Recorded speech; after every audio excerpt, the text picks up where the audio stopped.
The silent neighbor. Sarah had just moved into her new apartment in an old building downtown. The building had character, creaky floors, ornate moldings, and an elevator that looked like it hadn't been updated in decades. Despite its age, she loved the place. The neighbors were mostly elderly, and the atmosphere was quiet and peaceful. Directly across from Sarah lived Mrs. Green, an elderly woman in her late 70s. She was frail, with a hunched back and a face etched with the lines of a long life. The first time Sarah met Mrs. Green, she was struck by how quiet and reserved she was.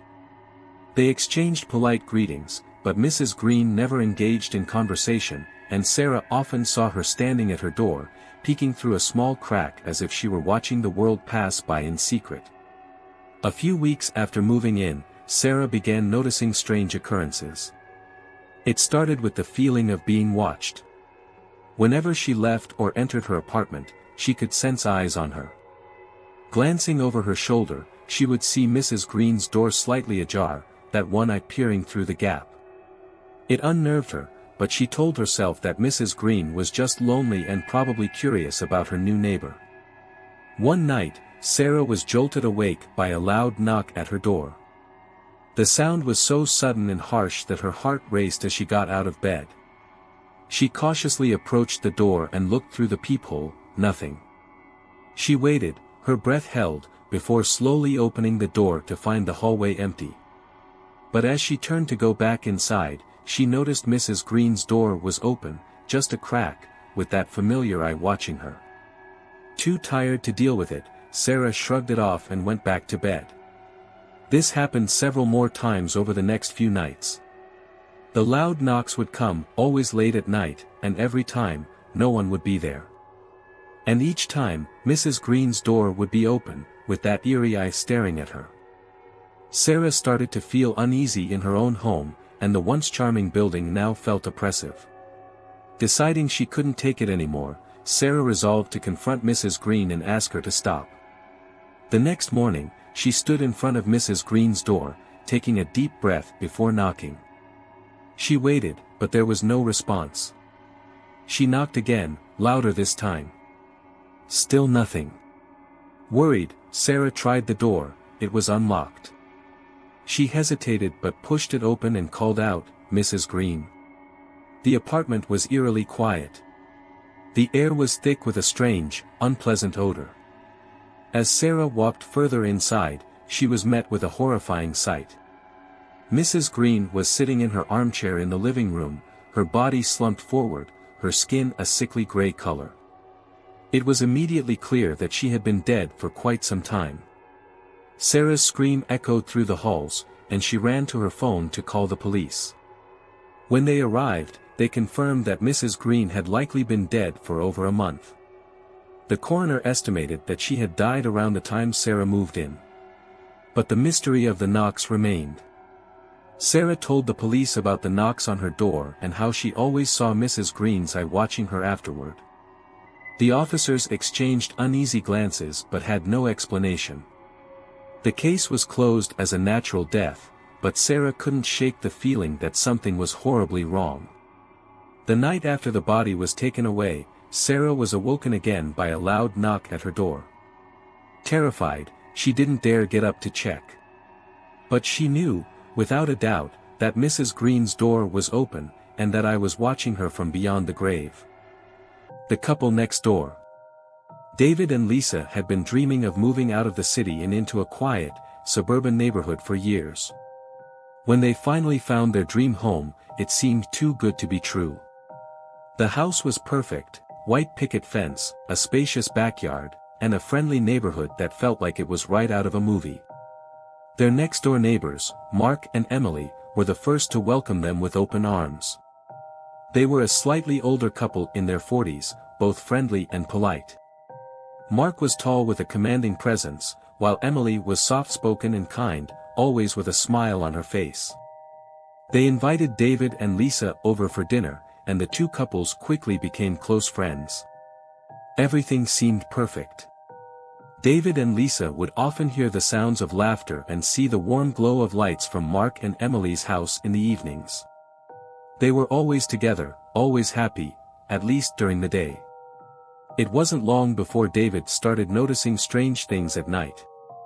He often stayed up late working in his home office, which had a window overlooking the neighbor's backyard. One night, around 2 a.m., he heard raised voices coming from next door. Curious, he looked out and saw Mark and Emily in the middle of what seemed to be a heated argument. The words were indistinct, but their tone was harsh and angry, a stark contrast to the couple's usual demeanor. As the days passed, the late-night arguments became more frequent. David didn't want to intrude, so he never mentioned it to Lisa or the neighbors. But the arguments weren't the only thing that unsettled him.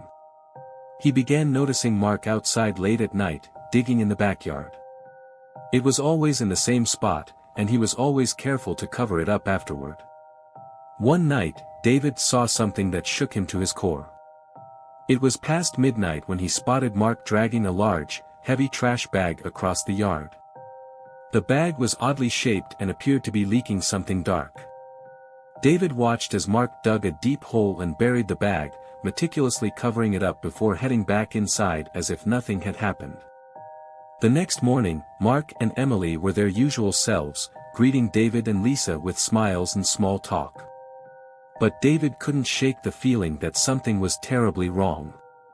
He decided to keep a closer eye on them. A few nights later, the arguments abruptly stopped. The house next door was eerily quiet, with no signs of life.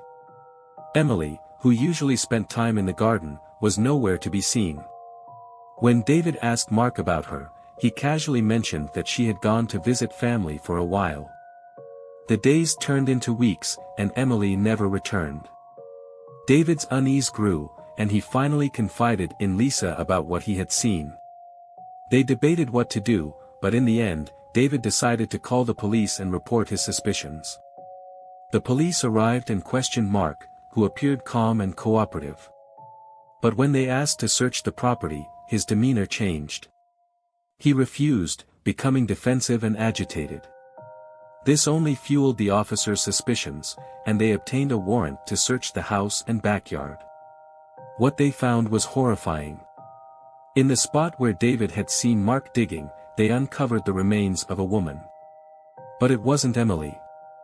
The body was that of a woman who had been reported missing years ago. The investigation revealed that Mark had a history of mental illness and had become obsessed with the idea of replacing his dead wife, Emily, who had died in an accident years before. The woman David and Lisa had befriended was not Emily, but a stranger Mark had kidnapped to fill the void left by his late wife. David and Lisa were left in shock, unable to comprehend the horror that had been living next door. Their perfect suburban dream had turned into a nightmare, and they couldn't bear to stay in the house after learning the truth. The tenant below. Jessica had lived in her small apartment for almost a year. The building was old, with creaky wooden floors and walls so thin that she could hear her neighbors' conversations clearly. Despite the occasional noise, she loved the charm of the place, except for the man who lived directly below her.